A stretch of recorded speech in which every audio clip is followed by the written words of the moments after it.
কেন এমন? ইহুদির ঘরের সন্তান ইসলামের উপরে জন্মগ্রহণ করে পিতামাতার কারণে 100% ইহুদি হল। নাসারার ঘরের সন্তান ইসলামের উপরে জন্ম নিল, পিতামাতা নাসারা হওয়ার কারণে 100% নাসারা হয়ে গেল। মুসলমানের ঘরের সন্তান জন্ম নিয়েছে ইসলামের উপরে, পিতামাতাও মুসলিম, এরপরে মুসলমানের ঘরের ভিতরে শতভাগ কেন মুসলমান দেখা যাচ্ছে না? দিন যত ঘটতেছে তত নাস্তিক মুরতাদ মুসলমানের ঘরে দেখা যাচ্ছে। কারণটা কি? কারণটা কি? খুব ভালো করে বুঝবেন। যুবক ছেলেরা অনেক কষ্ট করে দিনের বেলায় হাজার কাজের ব্যস্ততাকে পিছনে ফেলে রেখে অনেক টাকা ব্যয় করে ইন্তজাম করেছে। এই জন্য এখান থেকে আপনারা অত্যন্ত অত্যন্ত জরুরি দ্বীনি গুরুত্বপূর্ণ দিক নির্দেশনা নিয়ে যাবেন, গুরুত্বপূর্ণ দিক নির্দেশনা নিয়ে যাবেন। খুব ভালো করে বুঝবেন, মুসলমানের ঘরের সন্তানেরাও যে আজকে নাস্তিক মুরতাদ হচ্ছে, এটাও পিতামাতার কারণেই হচ্ছে। এটাও কার কারণে হচ্ছে? পিতামাতার কারণে হচ্ছে। যদি বলেন কেমনে, তাহলে আপনাদেরকে একটু পূর্বের কথা বলতে হবে। আমরা প্রত্যেকেই জানি মুসলমানদের এই পৃথিবীতে শত্রু আছে না নাই? আল্লাহ পাকের রাসূল বলেছেন, আল কুফরু মিল্লাতুন ওয়াহিদা। পৃথিবীতে ইসলাম ছাড়া আর যত মতাদর্শ আছে সবগুলির একটা বিষয় তারা এক, সেটা হলো এই পৃথিবী থেকে কি করে ইসলাম এবং মুসলমানকে একদম শেষ করে দেওয়া যায়, নিঃশেষ করা যায়। এই প্রাণ প্রোগ্রামে তাম পৃথিবীর কুফর মিল্লাত এক, কিন্তু এর ভিতরে আবার একটু শীর্ষস্থানীয় কেউ আছে না? আল্লাহ পাকের কোরআনে আল্লাহ তাআলা বলেন, ওয়ালা তাজিদান্নাস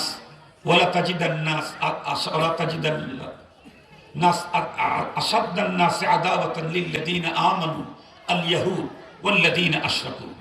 আল্লাহ পাক বলেন, এই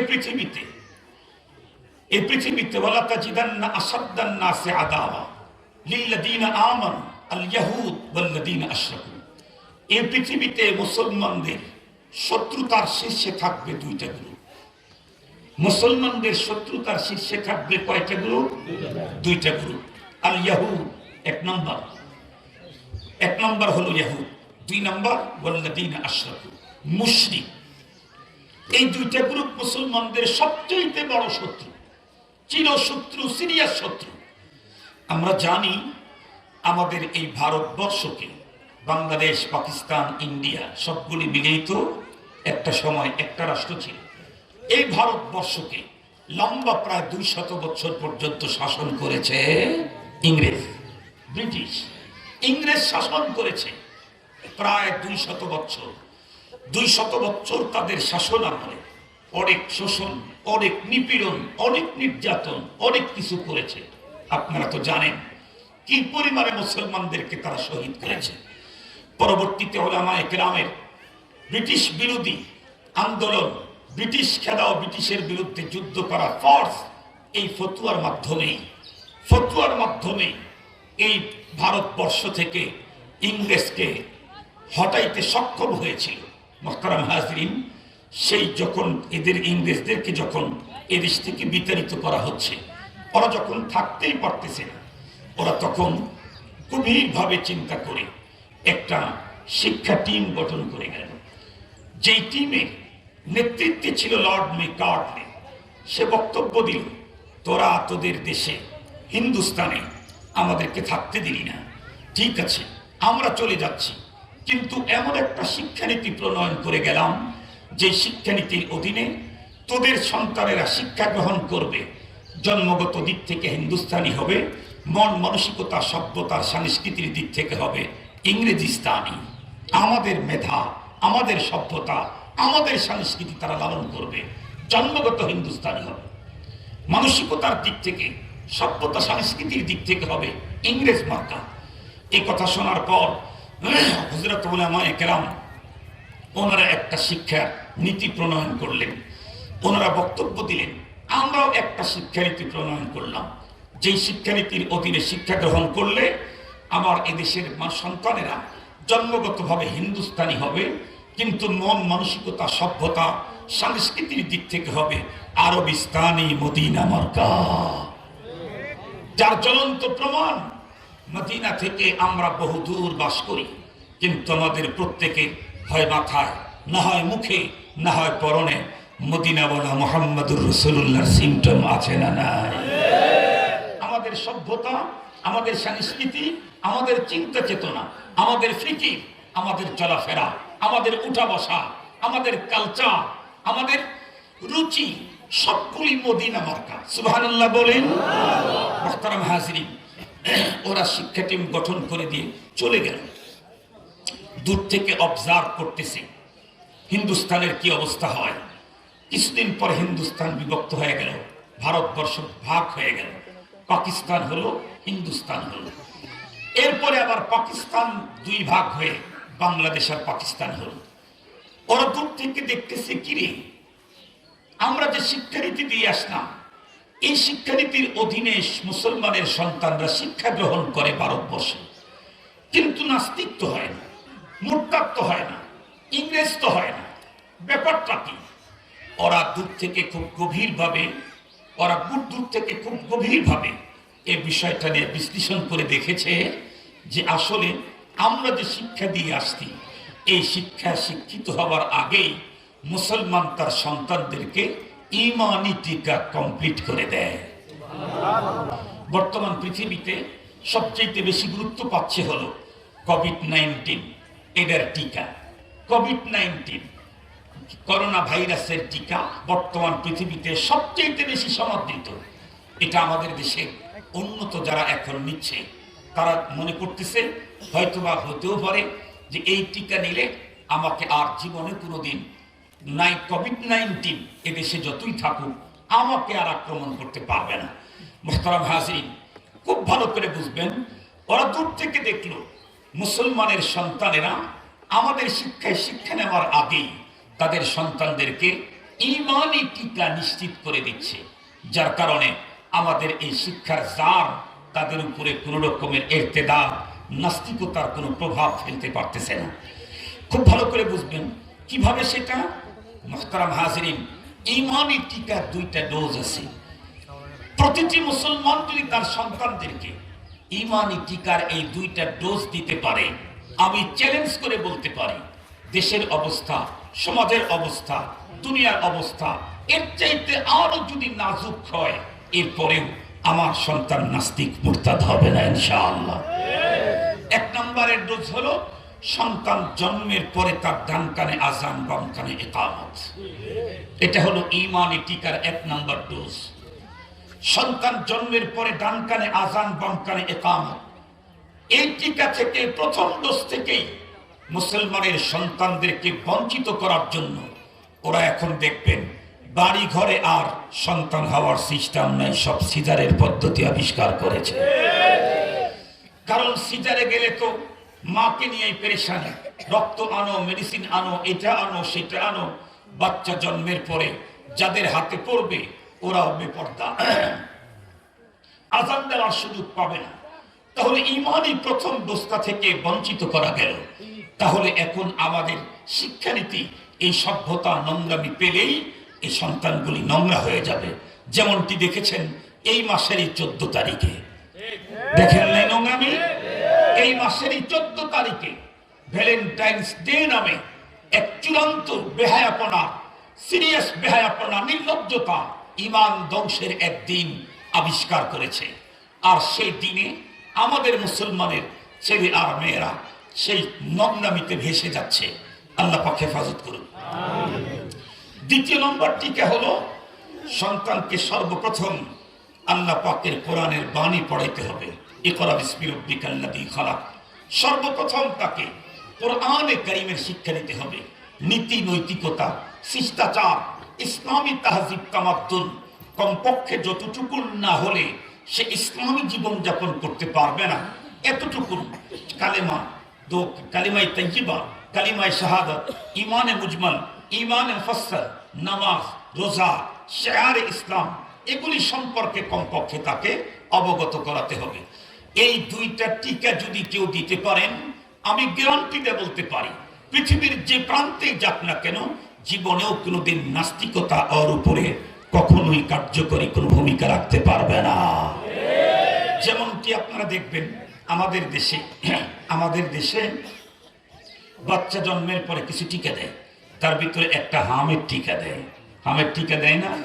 হামের টিকাটা দেয়। তার মানে কি প্রতিটি বাচ্চা কি হাম নিয়ে জন্মগ্রহণ করে?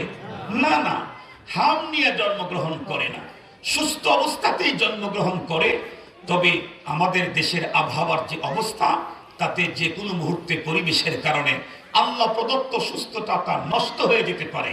এজন্য সরকার আল্লাহ প্রদত্ত সুস্থতা যাতে নষ্ট না হয় বাচ্চা, এই জন্য হামের টিকা বাধ্যতামূলক করে দিয়েছে। এই টিকা নিলে সন্তান আল্লাহ প্রদত্ত সুস্থ থেকে যাবে, হাম কমপক্ষে আক্রমণ করতে পারবে না। প্রতিটি মানুষের সন্তানকে আল্লাহ পাক এই পৃথিবীতে ইসলামের উপরেই পাঠাচ্ছেন, কিন্তু দুনিয়ার যে পরিবেশ, যে কোনো মুহূর্তে পরিবেশের কারণে নাস্তিকতার জার লেগে মুরতাদ হয়ে যেতে পারে, নাস্তিক হয়ে যেতে পারে। এজন্য জন্মের পরে ওকে ঈমানি টিকা দিয়ে দাও দুইটা, তাহলে এই সন্তান আর কোনোদিন নাস্তিক হবে না, মুরতাদ হবে না। খুব ভালো করে বুঝবেন, ওরা এই জন্য প্রথমে আবিষ্কার করলো সিজার।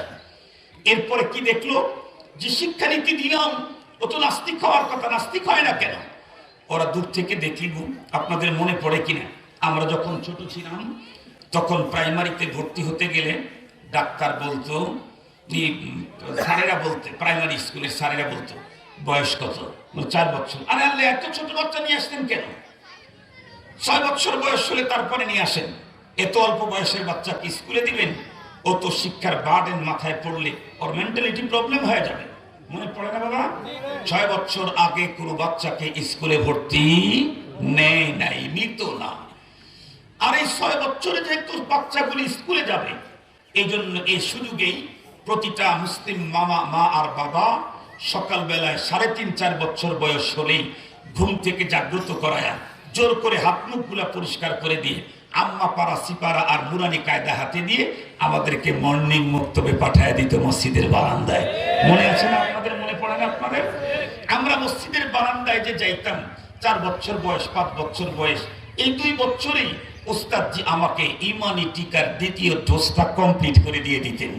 উনি কালিমায়ে তাইয়্যিবা শিখাই দিতেন, কালিমায়ে শাহাদাত শিখাই দিতেন, ঈমানে মুজমাল শিখাই দিতেন, ঈমানে মুফাসসাল শিখাই দিতেন, দোয়ায়ে কুনুত শিখাই দিতেন, সূরাতুল ফাতিহা মুখস্থ করাই দিতেন, আরো 10টা সূরা মুখস্থ করাই দিতেন, দোয়ায়ে কুনুত শিখাই দিতেন, আদিয়ায়ে মাসুরা শিখাই দিতেন, আল্লাহ পাকের 99 নামগুলো মুখস্থ করাই দিতেন, ওযু গোসলের ফরজগুলি আমাদেরকে জানায় দিতেন। এই যে ঈমানি টিকার ফাইনাল ডোজ কমপ্লিট।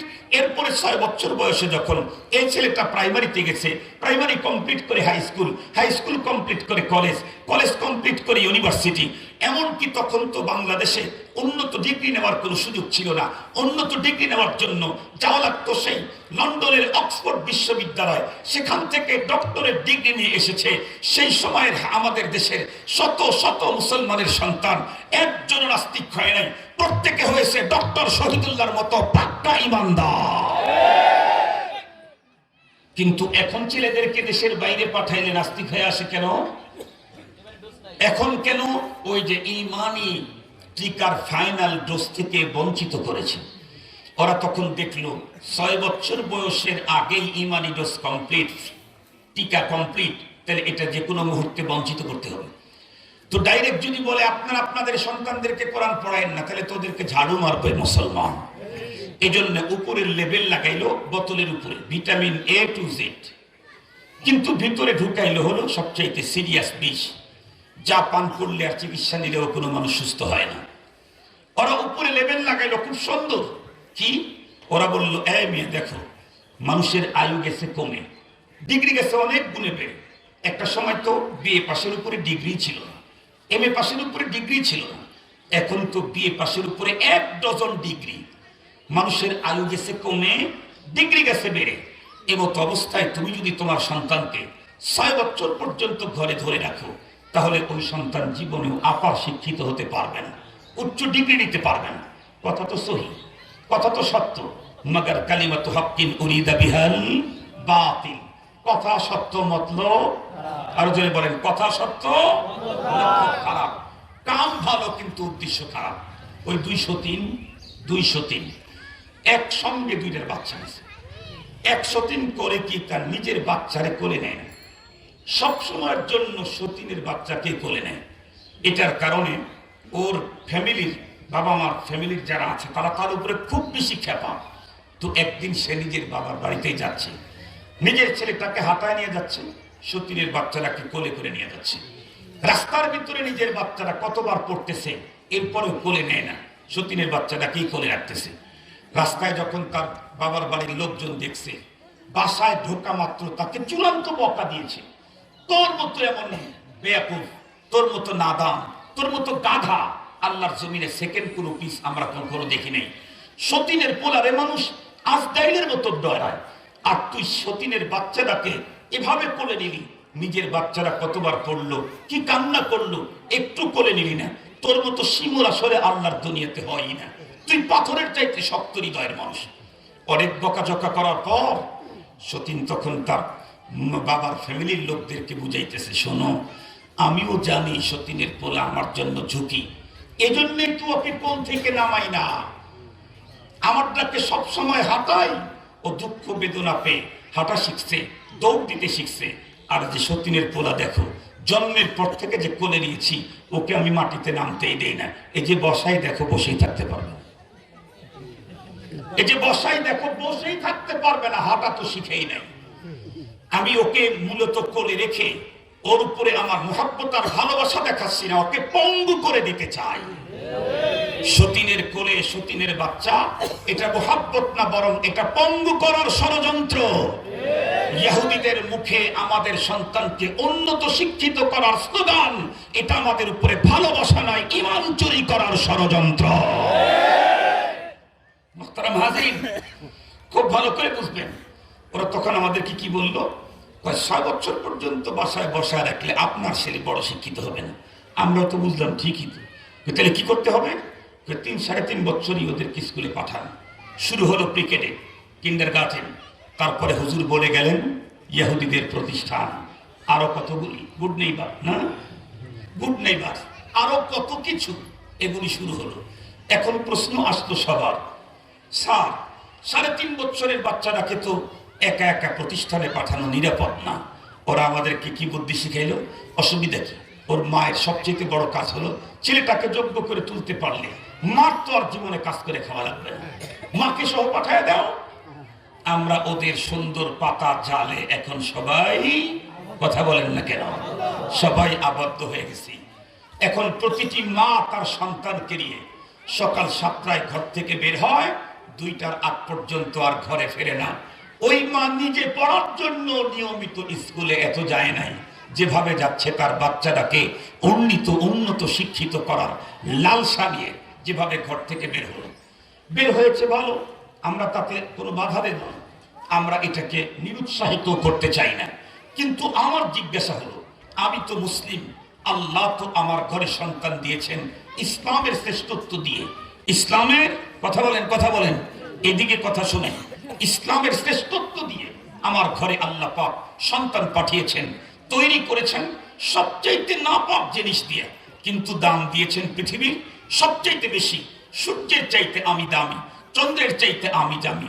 লাকাদ খালাকনাল ইনসানা ফি আহসানি তাকবীম, দামও আমার যেমন বেশি, আমার আকৃতিও তেমন সুন্দর, দেখতেও আমি সুন্দর, দামও তেমন, আমার চেহারাও তেমন।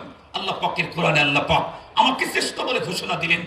আল্লাহ পাক যে সন্তানকে আমার ঘরে শ্রেষ্ঠত্ব দিয়ে পাঠালেন, এই শ্রেষ্ঠত্বটা কি ধরে রাখার জিম্মাদারি আমার নাই? কথা বলেন, জিম্মাদারি আমার নাই?